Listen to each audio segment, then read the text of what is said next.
Dito lang po, bago lang. Wala pang 1 year, December 13. Okay. Well, sa akin naman po yun, kahit papano, December, January, February, tatatlong buwan na kayo. Ano mo bang pinag-ugatan ng away ninyo? Ito po kasi yun eh. Pinagbintangan ako na nag-hack po daw ako ng Facebook. Nahinak ko daw po yung Facebook, which is nung isang gabi po, akala niya hinak ko yung Facebook niya, pero lahat po ng Facebook nag-log out. Nag-message siya sa akin na ipapatulpo daw po niya ako. Okay. Ngayon, yung conversation na yun, syempre naaligaga ako. Ngayon, pinost ko. Pinost ko po yung convo na ipapatulpo ko.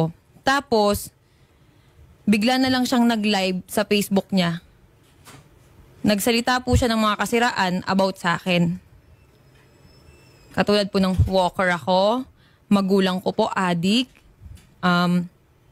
may matanda daw po ako. Yun po yung mga sinabi niya sa akin sa live. 1 hour po siyang naka-live. Pero pagkatapos niya, nag-usap na ho ba kayo, ma'am? Hindi po. Okay. Hindi mo natanong sa kanya ba't niya nagawa yun? Wala ba siya yung pagsisisi or pag nag-post later on na bakit niya nagawa yun o hindi ba siya nag-reach out at gusto makipagbati? Wala po eh.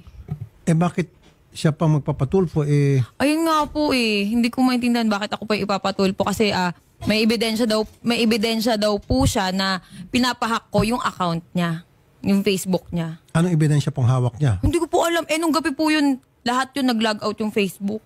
Pero kung kayo po ay magkasintahan, ba't kinakailan po i-hack yung kanyang Hindi ko nga po alam. Hindi ko po gawain yun. Pero yan po iba na-explain mo na sa kanya? In-explain ko po, pero sunod-sunod yung rant niya sa akin.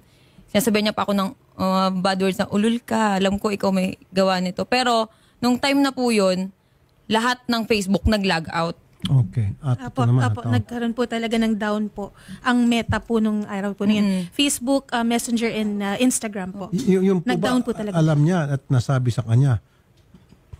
Hindi ko po alam.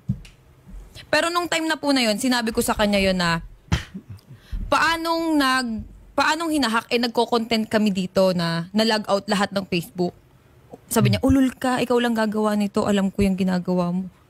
Pero ano motibo para gawin niyo sa kanya? Hindi niyo ba naipaliwanag sa kanya na ba't ko gagawin yun, ba't kita i-hack? Sir, puro bad words po yung sinabi niya. Ako, kalmado lang. Sabi ko, hindi ko gagawin yan. Nandito po yung conversation sa akin. Pero sa palagay niyo po, bakit niya naisip yun? Marami siguro po dahil po galit siya. Galit siya? Bakit po siya galit Sir, siya? ba't hindi magalit yun? Nakakatakot. Kaya nga boy tapang eh. Opo. Nakakatakot talaga. Dapat prepared ka na kung nung makipagrelasyon ka sa kanya. Hindi, kaya nga po naipag-iwalay na ako eh. Ayaw niya? Ayaw niya. Siguro give it a try. Kasi siyempre ma'am, nung pinasok mo relationship with him, alam mo kung ano yung karakter niya, pagkatao niya. Dapat tanggap mo Sir, niya, nung nagkakilala kami, hindi po siya ganun. Sobrang lambing niya. Sobrang bait niya. Okay. Maganda yung sinabi mo. So, Opo. ano sa tingin mo ang dahilan nung sobrang bait niya, sobrang lambing niya, biglang nag 360 degrees? Sir, selos. Ayun. Yan Selos. sinasabi nila, huwag ka kasing magkaroon ng kasintahang maganda. Oo, di ba? Kasi kung ikaw magkasintahan maganda, talagang marami kang problema dyan. Siyempre, Sir, natural. maganda. Hindi po daw ako maganda. Kasi sinasabi niya sa live, unggoy ka din. Tanggalin mo yung maskara mo. Pangit Kasi na naman. sir, ritoke daw po yung ilong ko. Wala namang masama kung ritoke. Doon sa mga selosa at seloso, wag na kayo magkasintahan ng gwapo at maganda para hindi na kayo magsiselos. Wala nang aligid-aligid. Di ba? So, nagsiselo siya. Baka naman may pagbasihan man para maging fair. Baka naman may pagbasihan yung pagsiselos niya. Sir, ito nga pilit kong sinasabi noon sa social media, ilabas mo kung anong dahilan ng hiwalayan natin. Bakit hindi mo malabas? Kasi sir, ayoko magsalita masisira siya.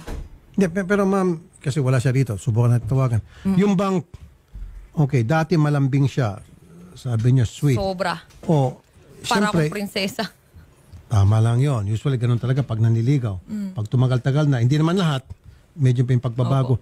Pero, what led to it? Ano po yung mga nagawa mo sa tingin mo sa kanya na para naging ganun po yung kanyang pag-aasal na ngayon sa inyo? Kasi ganito po yan nag-start yan pati dun sa may nagpa-picture sa akin sa Alcoy sa Cebu. Nag-away po kasi kami that time. Lagi kami nag-aaway. Laging punto selos. Siyempre ako nagselos din ako, pero yung pinagsiselosan ko nasa lugar. Okay. Nasa Ano tama. po yung sa totoo. Cebu? Yung sa Cebu, sir, ganito yan eh. Meron din kasing lumabas sa video po na nanakit ako. Pero hindi po siya yung sinaktan ko. Opo. Yung mga kaibigan niya. Sir, dinipensahan ko po kasi yung sarili ko. Bumaba ako dun sa resort, nakapanty ako.